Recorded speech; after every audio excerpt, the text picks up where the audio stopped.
کیونکہ امام شافعی کے نزدیک وتی سے ہی معقود علیہ حاصل ہوگا. معقود علیہ سے مراد بزو ہے. یہ امام شافعی کی دلیل کا ترجمہ دیکھ لیں. لأن المعقود علیہ، اس لیے کہ معقود علیہ یعنی بزو، انما یسیر بے شک ہوگا، مستوفین حاصل کرنے والا، بالوتی وتی کے ساتھ. مرد جو ہے یہ بزو کو صرف اور صرف وتی سے ہی اس کے اوپر قبضہ کر سکتا ہے، اس کے بغیر قبضہ نہیں کر سکتا. تو لہٰذا جب اس نے وتی کی ہوگی تبھی پورا مہر ملے گا. جب وتی نہیں کی تو یہ ایسے ہی اس نے اس کے بزو کو صحیح سلامت چھوڑ دیا، اس کو کچھ بھی نہیں چھیڑا، تو اس لیے وہ نصف مہر ملے گا. مولانا ہماری دلیل کیا ہے؟ انہا سلمت المبدل حیث رفعت الممانع، عورت کے اختیار میں جو تھا وہ اس عورت نے کر دیا. اس عورت نے اس کو اپنی بزو کے اوپر مالک بنا دیا اور اس کو تنہائی دے دی. اس کو وتی کرنا چاہتا تو وتی کر سکتا تھا. حیث رفعت الممانع، سارے ممانع بھی اٹھا دیے گئے، سارے پردے اٹھا دیے گئے. اب اگر وتی نہیں کی تو اس میں عورت کا کوئی قصور نہیں ہے. اب اس میں تو مرد کا قصور ہے، کوئی معنی بھی نہیں تھا، سب کچھ اس نے کر دیا. تو اس کی مثال میں نے دی تھی آپ سے کہ بالکل بے کی طرح مثال ہو گئی. جیسے انہوں نے فرمایا کہ اعتباراً بالبیع، اس کی مثال جو ہے وہ بے کے اوپر قیاس کی تھی کہ بے کے اوپر قیاس کرتے ہوئے. جیسے مثال کے طور پہ دکان سے ایک آدمی ڈبہ پیک موبائل لے کر آئے. اب وہ اس نے کھولا نہیں ہے، ڈبہ پیک موبائل ہے، اس نے اس موبائل سے نفع نہیں اٹھایا. اب وہ دکان سے لے کر آیا، راستے میں چوری ہو گیا یا گم ہو گیا. اب موبائل تو بالکل صحیح سلامت ہے، لیکن پھر بھی اس نے جو دکاندار کو پورے پیسے دیے ہیں وہ اس کے آدھے پیسے واپس نہیں کرے گا. وہ یہی کہے گا تمہیں تو میں نے موبائل دے دیا تھا، تو اب گم ہوا، جو بھی ہوا وہ تمہارا قصور ہے، وہ تمہاری غلطی ہے. نفع اٹھایا ہو یا نہ اٹھایا ہو، اس موبائل سے آپ نے 1 منٹ کے لیے بھی نفع نہ اٹھایا، 1 سیکنڈ کے لیے بھی نفع نہ اٹھایا ہو، تب بھی وہ موبائل آپ کا ہی ہے، کیونکہ آپ لے کر آ گئے ہو. تو کیونکہ دکاندار نے جو اس کے اختیار میں تھا اس نے آپ کو مالک بنا دیا، قدرت دے دی، ہر چیز آپ کو دے دی. اب آپ سے گم ہوا، آپ کی چوری، وہ آپ کا ہی ہے. اسی طرح بے کے اندر اس عورت نے ہر چیز آپ کے حوالے کر دی. اب وہ پردے بھی سارے اٹھا دیے، موانع بھی سارے اٹھا دیے. اب اگر آپ نے کچھ نہیں کیا تو اس کے اندر آپ کا قصور ہے، عورت کا قصور نہیں ہے. آپ نے اس سے نفع اٹھایا ہو یا نہ اٹھایا ہو. تو فرما رہے ہیں کہ یہ جو ہے فیتعقد حقها فی البدل ذالک وسعها، یہ اس کی وسعت میں تھا، اس کے اختیار میں صرف اتنا ہی تھا، عورت کے اختیار میں. فیتعقد حق، واپس پکا ہو جائے گا اس عورت کا حق بدل میں، اعتباراً بالبیع، بے کے اوپر قیاس کرتے ہوئے. تو یہ سارا مسئلہ صورت مسئلہ ہے. اب آگے سے موانع کو بیان کر رہے ہیں. معنی کون کون سے مراد ہیں؟ وَإِنْ كَانَ أَحَدُهُمَا مَرِيضًا، تو ان دونوں میں سے مرد اور عورت میں سے کوئی ایک مریض ہے یا مریضہ ہے، اور ایسی مریضہ ہے کہ وہ جماع نہیں کر سکتی. مرد جو ہے وہ ایسا مریض ہے کہ ڈاکٹر نے اس کو جماع کرنے سے منع کیا یا بالکل جماع کر ہی نہیں سکتا. تو چھوٹا موٹا مرض مراد نہیں ہے کہ کھانسی، نزلہ، زکام. ایسا مرض جو ہے وہ تو جماع سے رکاوٹ نہیں ہوتا، بلکہ مرض سے مراد ایسا مرض ہے جو جماع کرنے سے رکاوٹ ہو. اب وہ جماع کرنے سے رکاوٹ ہے تو اب وہ مرد اور عورت تنہا ہو گئے. اب ظاہری بات ہے مرد تو مریض ہے یا وہ عورت تو مریضہ ہے. اب مرد جماع نہیں کر سکتا. اب وہ یہ نہیں کہہ سکتا کہ بھئی میں نے تو اپنے وہ تمہارے حوالے کر دی تھی، تم نے کچھ نہیں کیا، تو اس میں میرا کیا قصور ہے جی؟ بھئی قصور تو ہے جی، وہ تو بیمار تھا، وہ تو کچھ کر ہی نہیں سکتا تھا. اسی طرح جو ہے صائمن فی رمضان، رمضان کی قید لگا کر غیر رمضان کو نکال دیا، یعنی کہ صرف رمضان کا روزہ مراد ہے. غیر رمضان میں اگر کوئی نفلی روزہ رکھا ہوا ہے یا قضا روزہ رکھی ہوئی ہے وہ مراد نہیں ہے، صرف رمضان کا روزہ مراد ہے. کہ رمضان میں مرد نے یا عورت نے روزہ رکھا ہوا تھا. اب ایسی صورتحال میں وہ دونوں تنہائی اختیار کر لیتے ہیں. تنہائی اختیار کرنے کے بعد جو ہے وہ بعد میں مرد اس کو طلاق دے دیتا ہے. طلاق دینے کے بعد پورا مہر نہیں دے گا بلکہ آدھا مہر ہی دے گا، کیونکہ انہوں نے خلوت تو اختیار کی ہے لیکن وہ رمضان کا روزہ تھا. اب رمضان کا روزہ توڑتے تو ان کے اوپر جرمانہ پڑ جاتا. 60 روزے مسلسل لگاتار رکھنا، اور یہ 60 روزے مسلسل لگاتار رکھنا یہ تو بہت بڑا مسئلہ، کوئی بھی اس طرح جماع نہیں کرے گا. تو یہ دوسرا معنی بیان فرما دیا. تیسرا معنی بیان فرما دیا محرمن بحج فرض او نفل، فرض حج کا یا نفل اس کا حج کا یا عمرے کا، تینوں چیزوں میں سے کسی کا بھی احرام باندھا ہوا ہے. اب احرام کی حالت میں مرد نے احرام باندھا یا عورت نے احرام باندھا. اب احرام کی حالت میں وہ میاں اور بیوی تنہا ہو گئے، ان کو تنہائی مل گئی، تیسرا کوئی مرد نہیں تھا. اب پہلی دفعہ تنہائی ہوئی ہے. اب اس تنہائی کے بعد مرد عورت کو طلاق دے دیتا ہے تو وہ نصف مہر ہی دے گا، کیونکہ احرام توڑتا ہے تو اس کو چٹی پڑتی ہے جی بکرا، اور وہ ہدی دینی پڑتی ہے. تو اس لیے ایسا کوئی بھی نہیں کرے گا. چوتھا یہ معنی بیان فرما دیا کہ وہ عورت جو ہے وہ حائضہ تھی، اس کو حیض آیا ہوا تھا۔ اب حیض کی حالت میں طبعاً بھی اور شرعاً بھی جو ہے اجازت نہیں ہے جماع کرنے کی، تو اس لیے فرما رہے ہیں جی حیض بھی ایک معنی ہے۔ تو اس حالت میں اگر مرد اور عورت تنہائی اختیار کر لیتے ہیں تو ان کی تنہائی جو ہے وہ اختیار کرنے کا کوئی فائدہ نہیں ہے۔ تنہائی اختیار کرنا یا نہ کرنا دونوں برابر ہے۔ عورت کو طلاق دے دیتا ہے تو نصف مہر دینا پڑے گا جی۔ ہاں جی، سمجھ آ رہی ہے مسائل کی؟ یہ جی بیان ہو رہا حضرت۔ ہے۔ اچھا جی، فلیست الخلوۃ پس نہیں، تھوڑا میرا پچھلے میں پوچھ رہا ہوں جی، سمجھ آ رہی ہے کہ نہیں آ رہی؟ فلیست الخلوۃ صحیحۃ پس نہیں ہے خلوت صحیح۔ یہ صورتحال میں رمضان کا روزہ، یہ جو چار پیچھے خلوت معنی بیان فرما دی ہے، ان نے فرمایا کہ اب وہ خلوت صحیح نہیں ہوگی۔ حتی لو طلقہا، یہاں تک کہ اگر مرد نے اس عورت کو طلاق دے دی تو لہا نصف المہر، اس عورت کو نصف مہر ملے گا۔ لأن هذه اشیاء موانع، اس لیے کہ یہ سارے کے سارے اشیاء جو ہے یہ مانع ہے۔ تو اما المرض، اب ایک ایک چیز کی تفصیل بیان فرما رہے ہیں جی، مرض کیسے مانع ہے؟ بہرحال مرض المراد منہ، ہاں اس میں وہ تشریح کر دی کہ مرض سے مراد کوئی کھانسی نزلہ زکام وغیرہ نہیں ہے، بلکہ مرض سے مراد منہ ما یمنع الجماع، ایسا مرض مراد ہے جو جماع سے رکاوٹ ہو جائے۔ او یلحقہ بہ ضرر، یا جماع سے رکاوٹ تو نہیں ہے بلکہ وہ جماع کرے گا تو اس کا مرض بڑھ جائے گا۔ وہ جماع کرے گا، مرض بسا اوقات جماع سے مرض بڑھ جاتا ہے، اور بسا اوقات جماع سے مرض تو بڑھنے کا اندیشہ نہیں ہے، مرض کچھ اور ہے، لیکن اس مرض کی وجہ سے آدمی جو ہے جماع ہی نہیں کر سکتا۔ تو یہ فرما رہا دونوں مرض مراد ہیں جی، جو جماع سے مانع ہو وہ بھی مراد ہے، اور بسا اوقات ایسا مرض ہوتا ہے کہ آدمی کا مثال کے طور پر اب کوئی اور جگہ تکلیف ہے یا کوئی اس طرح کا مرض ہے تو جماع کے اندر رکاوٹ تو نہیں ہے، وہ جماع کے معنی تو نہیں ہے لیکن نقصان ضرور ہے جی۔ وقیل مرضه لا يعري عن تکثر و فطور، تو اب اس میں فرما رہے ہیں جی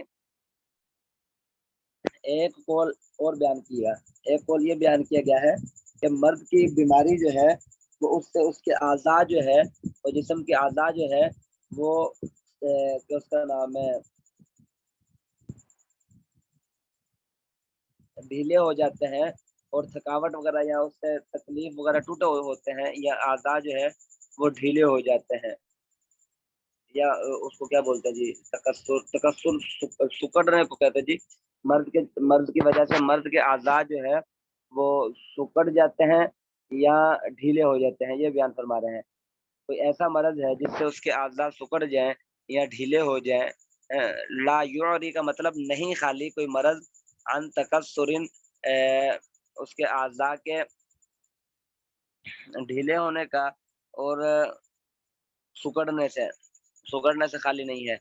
وہذا التفصیل فی مرضها، اور یہ تفصیل اس عورت کے مرض میں ہے، اس کے مرض میں ہے۔ واما صوم رمضان، تو یہ جو اوپر فرمایا ہے یہ بعض قول ذکر کیا ہے جو اتنا اہم نہیں ہے، جو آپ نے پیچھے پڑھ لیا، جو مرض سے مراد جو جماع سے معنی ہو وہی مرض مراد ہے، لیکن بعض علماء کی رائے ہے کہ جماع سے معنی نہ بھی ہو، کوئی چھوٹا موٹا مرض ہو، تب بھی وہ مرض جو ہے وہ مرض کی حالت میں خلوت صحیحہ نہیں ہوگی۔ کیوں نہیں صحیح ہوگی؟ ان کی دلیل یہ ہے کہ بھئی آدمی کو بخار چڑھا ہوا ہے، اب بخار اگرچہ جماع سے معنی نہیں ہے لیکن لا یعری عن تکسر و فطور، اس سے اعضاء تو ڈھیلے ہو جاتے ہیں، بیماری کی وجہ سے آدمی کے اعضاء تو ڈھیلے ہو جاتے ہیں، یا اسی طرح جو ہے بیماری کی وجہ سے اس کے اعضاء تو سکڑ جاتے ہیں، تو اس کو ہر چیز جو ہے کوئی چیز کھانے تو نہیں لگتی، تو اس لیے چھوٹا موٹا مرض ہو، چھوٹا موٹا بخار ہو، تب بھی بعض علماء فرماتے ہیں جو خلوت صحیحہ نہیں ہوگی۔ لیکن صحیح قول جو اوپر آپ نے پڑھ لیا، جو جماع سے معنی، ایسا مرض جو جماع سے معنی ہو وہی مرض مراد ہے جی۔ آگے صوم رمضان لما یلزمہ من القضاء والکفارۃ، اس وجہ سے کہ رمضان کا روزہ اگر وہ توڑتا ہے تو اس کو اس کی قضا بھی کرنی پڑے گی ایک روزہ، اور اس کو 60 روزے مسلسل کفارے کے بھی دینے پڑیں گے، اور یہ بہت مشکل ہے، تو اس لیے کوئی بھی آدمی یہ نہیں کرے گا۔ والاحرام لما یلزمہ من الدم وفساد النسک والقضاء، بات ہے کہ بہرحال احرام کی حالت میں اگر وہ دونوں میاں بیوی جو ہے وہ تنہائی اختیار کرتے ہیں اب مرد اگر احرام توڑتا ہے، جماع کرے گا تو احرام ٹوٹ جائے گا، تو اس مرد پر دم بھی لازم ہوگا اور اس میں حج جو ہے وہ فاسد بھی ہو جائے گا اور اس حج کی قضا بھی لازم ہوگی۔ تو اس لیے یہ بہت بڑا معنی ہے، کوئی مرد بھی ایسا نہیں کرے گا۔ تو اس لیے تیسری چوتھی جو ہے وہ حیض، تو فرمایا کہ بل حیض، اور حیض جو ہے یہ طبعاً بھی معنی ہے اور شرعاً بھی معنی ہے، طبعاً بھی معنی ہے اور شرعاً بھی معنی ہے۔ وَإِنْ كَانَ أَحَدُهُمَا صَائِمًا تَطَوُّعًا، فرما رہے ہیں کہ اگر میاں اور بیوی میں سے کسی نے نفلی روزہ رکھا ہے، فرض روزہ نہیں رکھا، اسی طرح جو ہے اچھا نفلی روزہ ہی ہے، نفلی روزہ رکھا ہے، اب نفلی روزے کی حالت میں وہ تنہائی اختیار کر لیتے ہیں، تو فرماتے ہیں جی وہ تنہائی خلوت صحیحہ ہی شمار ہوگی، کیونکہ نفلی روزہ جو ہے اس کی قضا تو مشکل نہیں ہے، اس کی قضا میں ایک ہی روزہ رکھنا ہے، تو نفلی روزہ ہے، اب مرد نے نفلی روزہ رکھا ہوا ہے، تنہائی اختیار کر لی، اب عین ممکن ہے کہ وہ مرد جو ہے نفلی روزہ توڑ دے، کیونکہ پہلی دفعہ اس نے زندگی کے اندر جو ہے وہ عورت کے ساتھ تنہائی اختیار کی ہے، تو اگر تو شادی شدہ ہے، پرانا ہے، پھر تو کوئی مسئلہ نہیں، لیکن جب پہلی دفعہ کا معاملہ ہے وہ کچھ اور ہے، تو پہلی دفعہ اس نے تنہائی اختیار کی ہے، تو اس لیے 100 میں سے 99 پوائنٹ جو ہے نا 9% یہی چانس ہے کہ وہ نفلی روزہ توڑ دے گا، تو اس لیے فرماتے ہیں جی اب اس کو پورا مہر ہی دینا پڑے گا۔ لأنه يباح له الافطار من غیر عذر، فرماتے ہیں کہ نفلی روزے کا افطار کرنا بغیر عذر کے مباح، اس میں کوئی گناہ وغیرہ بھی نہیں ملتا، نفلی روزہ اگر بغیر عذر کے بھی آپ افطار کر لیتے ہیں اور کہتے ہیں چلو جی آج نہیں رکھتا، میں کل دوبارہ اس کی قضا کر لوں گا، کل رکھ لوں گا، تو فرما رہے ہیں جی اس کا مباح ہے، اس کا کوئی گناہ نہیں ملتا۔ تو روایت منتفع بہذا القول فی المہر هو الصحیح، اور یہ قول مہر میں یہی صحیح قول ہے، ہاں جی ہمارا یہی صحیح قول ہے، نفلی روزے میں جو ہے پورا مہر ملے گا۔ وصوم القضاء والمنظور كالتطوع فی روایت، فرما رہے ہیں کہ رمضان کا جو روزہ ہے وہ رمضان کے روزے کی قضاء کا مسئلہ ہے، رمضان کے بعد کسی آدمی کا رمضان میں ایک روزہ رہ گیا تھا، اب رمضان کے بعد اس نے وہ روزے کی قضاء کی ہوئی تھی، اب وہ روزہ رکھا ہوا تھا کہ اس حالت میں اس کی شادی بھی ہو جاتی ہے اور وہ میاں بیوی دونوں کو خلوت کا بھی موقع مل جاتا ہے، اب یہ رمضان کا روزہ ہے، قضاء کا روزہ رکھا ہوا ہے، تو فرماتے ہیں کہ اس کا حکم بھی نفلی روزے کے حکم کی طرح ہے، قضاء کا روزہ ہے، ایک روزہ قضاء اس نے رکھنا ہے، تو عین ممکن ہے 99.9% یہی چانس ہے کہ یہ روزہ توڑ دے گا، قضاء ہے نا رمضان کا روزہ، اس کے اوپر صرف ایک ہی روزہ دوبارہ قضاء کرنی پڑے گی، اس کے اوپر جو ہے وہ جرمانہ نہیں ہے، کفارہ نہیں ہے۔ اسی طرح جو ہے نظر کا روزہ، کسی نے نظر مانی ہوئی تھی کہ اگر میرا فلاں کام ہو جائے تو میں ایک روزہ رکھوں گا، اب ایک روزہ اگر رکھتا ہے اور اسی حالت میں اس کی خلوت صحیحہ ہو جاتی ہے تو فرماتے ہیں کہ اب یہ بھی نفلی روزے کے حکم کی طرح ہی ہے، لأنه لا کفارۃ فیہ، دلیل یہ ہے کہ ان دونوں روزوں کو اگر توڑتا ہے تو اس پر کوئی کفارہ نہیں ہے۔ والصلاۃ بمنزلۃ صومہ فرضها کفرضہ ونفلها کنفلہ، اب نماز کا مسئلہ بیان فرما دیا کہ مرد اور عورت کو 5 منٹ کے لیے تنہائی کا موقع ملا یا 10 منٹ کے لیے تنہائی کا موقع ملا، اب وہ مرد جو ہے وہ کمرے کے اندر نماز پڑھ رہا تھا، تو اب وہ عورت کمرے کے اندر گئی ہے، تو یہ مرد جو ہے نماز پڑھ رہا تھا، 10 منٹ اس نے نماز میں لگا دی ہے، نماز کے بعد جب واپس آئے ہیں فرماتے ہیں کہ اب کیا مسئلہ ہوگا، پورا مہر ملے گا عورت کو یا آدھا مہر ملے گا اگر طلاق دے دی اس نے؟ فرماتے ہیں جی اگر تو وہ فرض نماز پڑھ رہا تھا پھر تو وہ عورت کی خلوت صحیحہ نہیں سمجھی جائے گی، پھر وہ نماز چونکہ مرد فرض پڑھ رہا ہے تو فرض نماز نہیں توڑ سکتا، اگر وہ مرد نفل نماز پڑھ رہا ہے تو اس کا نفل روزے کے نفل کی طرح ہے، اب جو ہے وہ اس عورت کو پورا مہر ملے گا، اگر فرض نماز پڑھ رہا ہے پھر آدھا مہر ملے گا، اگر نفل نماز پڑھ رہا ہے تو پھر پورا مہر ملے گا۔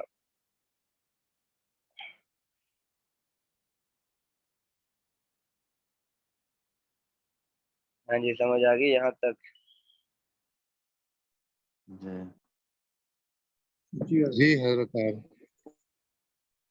اچھا یہ تو ہو گئے کچھ ممانے، 4 ممانے، آگے کچھ اور ممانے بیان فرما رہے ہیں۔ وَإِذَا الْخَلَّ الْمَجْبُوبُ بِإِمْرَأَتِهِ، جب تنہائی اختیار کی مجبوب نے اپنی بیوی کے ساتھ، مجبوب کہتے ہیں ایسا آدمی جس کا اعلیٰ تناسل کٹا ہوا ہو، جس کا مقطوع الذکر جس کو بولتے ہیں، مقطوع الذکر جو ہے اس آدمی نے اپنی بیوی کے ساتھ تنہائی اختیار کی، فرماتے ہیں کہ اب ایسے مرد کی تنہائی کا کیا حکم ہے، پورا مہر ملے گا طلاق کی صورت میں یا آدھا مہر ملے گا؟ تو فرماتے ہیں جی فلاح کمال المہر عند ابی حنیفہ، امام ابو حنیفہ رحمۃ اللہ علیہ کے نزدیک پورا مہر ملے گا، لیکن صاحبین فرماتے ہیں جی اس پر نصف مہر ہے، لأنه اعجز من المریض۔ صاحبین کی دلیل یہ ہے کہ مرض میں سے سب سے بڑا مرض جو ہے وہ اعلیٰ تناسل کا کٹا ہوا ہونا ہے، باقی بیماری اور دوسرے عذر جو ہے اس حالت میں اس کے پاس آلہ تو محفوظ ہوتا ہے۔ اب جب جس آدمی کا آلہ کٹ گیا اب وہ جمع کر ہی نہیں سکتا، کرنا چاہے تو بھی نہیں کر سکتا، اب تو سب کو یقین ہے جی اس نے جمع نہیں کیا کیونکہ اس کے پاس آلہ ہی نہیں ہے، آلہ ہی کٹا ہوا ہے۔ تو یہ صاحبین فرماتے ہیں کہ اعجز من المریض، یہ سب سے زیادہ مرض میں سے سب سے زیادہ عاجز ہے۔ تو بخلاف عنین کے، صاحبین کے نزدیک جو ہے عنین جو ہے، عنین وہ اسے کہتے ہیں کہ جس کا آلہ تو صحیح ہو لیکن وہ جماع پر قادر نہ ہو، آلہ تو اس کا ٹھیک ہے لیکن جس کو بولتے ہیں جی نامرد بولتے ہیں، نامرد ہو، جماع کرنے کی قدرت نہیں رکھتا، اس کے پاس آلہ تو ہے جماع نہیں کر سکتا، اس میں اختلاف ہے، اس میں امام صاحبین کے نزدیک بھی اختلاف نہیں ہے۔ صاحبین فرماتے ہیں، اب مسئلہ سمجھ لیں دوبارہ، صاحبین اور امام ابو حنیفہ کے نزدیک صرف مجبوب میں اختلاف ہے، ان نین والے مسئلے میں کسی کا اختلاف نہیں ہے۔ اب مطلب یہ ہے کہ جس آدمی کا ذکر کٹا ہوا ہے، اب ایسے آدمی نے اگر اپنی بیوی کے ساتھ تنہائی اختیار کی تو صاحبین فرماتے ہیں کہ یہ خلوت صحیحہ نہیں ہے، امام ابو حنیفہ فرماتے ہیں کہ یہ خلوت صحیحہ ہی ہے۔ لیکن دوسرا مسئلہ، ایک آدمی کا اعلیٰ تناسل محفوظ ہے لیکن وہ جماع پر قادر نہیں ہے، نہ مرد ہے، اب نہ مرد اپنی بیوی کے ساتھ اس کا نکاح ہو جاتا ہے اور وہ اپنی بیوی کے ساتھ تنہائی اختیار کر لیتا ہے، تنہائی اختیار کرنے کے بعد جو ہے صبح کو اپنی بیوی کو طلاق دے دیتا ہے، تو اب عنین والی صورت میں امام ابو حنیفہ کے نزدیک بھی صاحبین کے نزدیک بھی دونوں کے نزدیک پورا مہر ہی ملے گا، عنین کی تنہائی خلوت صحیحہ ہی سمجھی جائے گی۔ تو صاحبین کے نزدیک اب آپ کو سمجھ آ گئی ہوگی کہ حکم کا مدار جو ہے وہ آلے کی سلامتی پر ہے، مرد کا آلہ محفوظ ہے تو اگرچہ وہ نامرد ہے تو حکم جو ہے وہ خلوت صحیحہ سمجھی جائے گی، اگر مرد کا آلہ محفوظ نہیں ہے تو خلوت صحیحہ نہیں ہے۔ لیکن امام صاحب رحمۃ اللہ علیہ کے نزدیک جو ہے وہ دونوں صورتوں میں فرماتے ہیں کہ جی اس کو پورا مہر ملے گا، خلوت صحیحہ سمجھی جائے گی۔ دلیل کیا ہے ابی حنیفہ کے؟ ولی ابی حنیفہ ان المستحق علیہ التسلیم فی حق الصحق وقد اتت بھی۔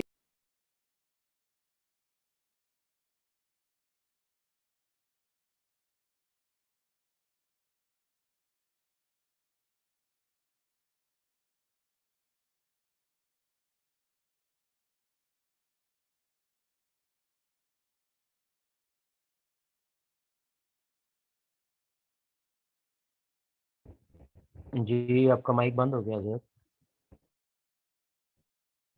آواز نہیں آ رہی۔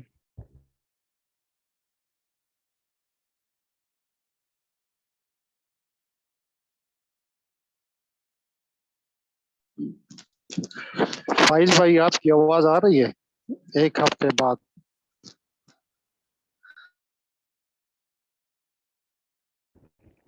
جی جی جزاک اللہ۔ میں کہا حضرت کی آواز بند ہو گئی ایک دم، ان کو بیٹھے تو ہوئے ہیں تو وہ آن لائن مائک بند ہے ان کا۔ شاید کوئی مسئلہ ہو۔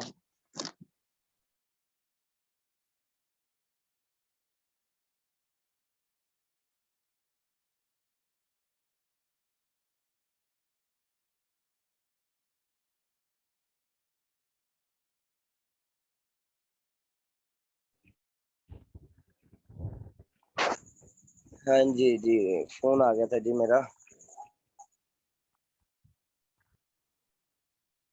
اچھا امام صاحب کی دلیل، آواز آ رہی ہے نا میری؟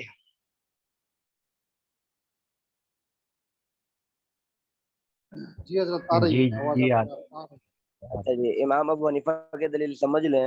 امام ابو حنیفہ کی دلیل یہ ہے، فرماتے ہیں کہ اگرچہ وہ مقطوع الذکر ہے یا وہ نامرد ہے، دونوں صورتوں میں وہ اگرچہ جماع نہیں کر سکتا لیکن فی حق السحق وہ رگڑنے کا حق تو رکھتا ہے، وہ رگڑ تو سکتا ہے، وقد اتت بھی اور تحقیق اس نے ایسا کیا ہوگا، اس نے لایا ہوگا، لانے کا مطلب اس طرح اس نے لازمی طور پر کیا ہوگا، اس نے اس کو پورا کر دیا۔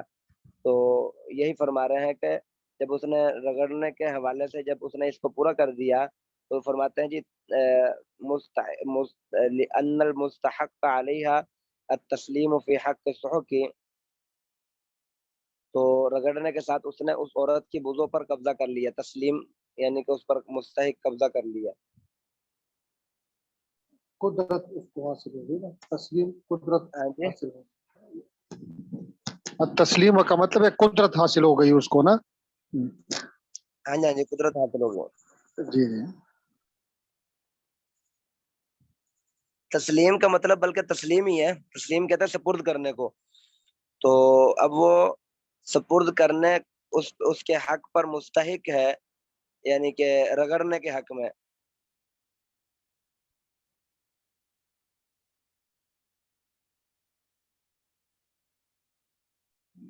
حضرت اس طرح یہ مسئلہ ہے کہ ذہن میں آتا ہے نا کہ ایک تو یہ جو دونوں حضرات ہے مجبوب ہو گیا یا نین ہو گیا، تو مطلب انہوں نے پہلے سے نہیں بتایا تھا، تو ان کی جو بیوی انہوں نے خلا لے لیا اس نقص کی وجہ سے نا، تو پھر کیا ہوگا؟ کیونکہ ان کو تو جی مطلب انہوں نے پہلے تو ان کو مطلب اخلاقاً شادی نہیں کرنی چاہیے تھی نا. اگر اس طرح کر لیتے ہیں بیوی کو پتہ چل جاتا ہے جی تو وہ خود خلا لے لیتی ہے، تو پھر کیا ہوگا؟ یہ تو آدھا مہر ملے گا اگر خلوت سیاح ہو گئی. اگر خلوت سیاح ہو گئی، میاں اور بیوی دونوں کو علیحدہ تنہائی کا موقع مل گیا، تو اس صورت میں وہ بعد میں عورت خلا لے بھی لے تو اس عورت کو نصف مہر یعنی کہ پورا مہر ملے گا، نصف مہر نہیں ملے گا، بلکہ اس عورت کو پورا مہر ملے گا. یہی بتا رہے نا جی، یہ خلوت سیاح ہو گئی ان کی، اور جب خلوت سیاح ہو جاتی ہے، خلوت سیاح ہونے کے بعد خلوت سیاح جی حضرت خلوت سیاح ہو گئی ہے، بیوی کو پتہ چل گیا نقص کا، انہوں نے اس نے بالکل انکار ہی کر دیا جی کہ مطلب خلا لینا بھی ٹھیک ہے، اور اس عورت کو پورا مہر ملے گا، کیونکہ مرد نے جو ہے اگرچہ جمع کیا ہو یا نہ کیا ہو، لیکن جب خلوت سیاح ہو گئی تو اب جو ہے اس عورت کو پورا مہر ملے گا، مرد اس عورت کو پورا مہر دے گا. اگر مرد نے پہلے سے مہر دیا ہوا ہے تو پھر وہ عورت 1 روپیہ بھی واپس کرنے کی حقدار نہیں ہوگی، وہ سارا کا سارا مہر عورت کا ہی ہے، وہ 1 روپیہ بھی مرد کو واپس نہیں کرے گے. اور خلا لینا بھی اس کا صحیح ہے جی، واقعتاً یہ جی ایسے ہی ہے. اس مرد کا اخلاقاً جی اس پر نکاح کرنا، آپ نے شروع میں پڑھ لیا تھا جی، نکاح کی 3 قسمیں ہیں. بعض آدمیوں پر نکاح کرنا جی واجب ہے، بعض پر سنت ہے، بعض پر حرام ہے. اب اس حرام میں آپ نے یہی پڑھا تھا کہ جو آدمی جماع پر قدرت نہ رکھتا ہو، چاہے وہ نہ مرد ہو اس حالت میں، چاہے وہ مقطوع الذکر ہو، اب ایسے آدمیوں پر نکاح کرنا حرام ہے. وہ نکاح کریں گے تو وہ اس عورت کے حقوق کی خلاف ورزی اس عورت کے حقوق کی نہیں ہے. اور دوسرا جو ہے یہ تو 2 اس طرح کے ہو گئے. اور اسی طرح اگر وہ اپنی بیوی کا خرچہ ہی نہیں اٹھا سکتا، اس کو پتہ ہے جی کہ وہ اپنی بیوی کا نان نفقہ نہیں اٹھا سکتا، خرچ نہیں اٹھا سکتا، تو ایسے آدمی پر بھی نکاح کرنا جو ہے وہ حرام ہے، جو آپ نے کتاب کے شروع میں پڑھ لیا تھا. لیکن یہ واقعتاً ٹھیک ہے. لیکن اگر کسی نے کر لیا تو اور تنہائی اختیار کر لی تو ان کی خلوت سیاح سمجھی جائے گی، مجبوب کی اور عنین کی دونوں کی خلوت سیاح سمجھی جائے گی، اور اس عورت کو پورا مہر ہی ملے گا. ٹھیک ہے جی، مولانا تشریف لا چکے ہیں. السلام علیکم ورحمۃ اللہ.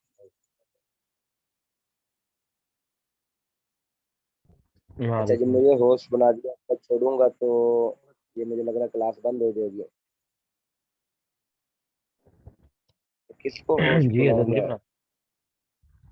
اچھا ابو بلال صاحب کو بنا.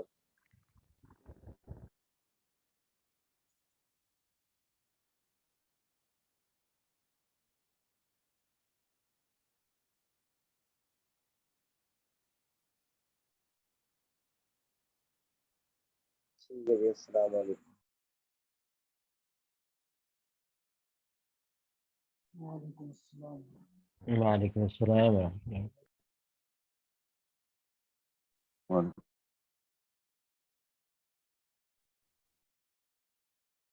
السلام علیکم ورحمۃ اللہ وبرکاتہ.